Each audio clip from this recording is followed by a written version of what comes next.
علیہ وسلم نے ارشاد فرمایا کہ اللہ تعالیٰ اپنے بندوں کو مخاطب کر کے ارشاد فرماتے ہیں کہ اے میرے بندو،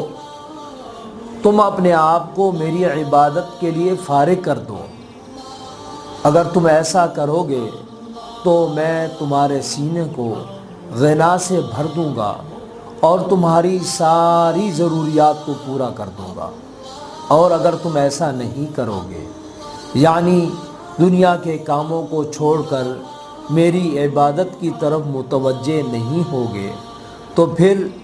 میں تمہارے ہاتھوں کو مصروف کر دوں گا اور تمہاری محتاجگیوں کو کبھی بھی پورا نہیں ہونے دوں گا۔ ہمیں چاہیے کہ ہم اپنے مالک کو پہچانیں، اپنے خالق کو پہچانیں، اپنے رازق کو پہچانیں،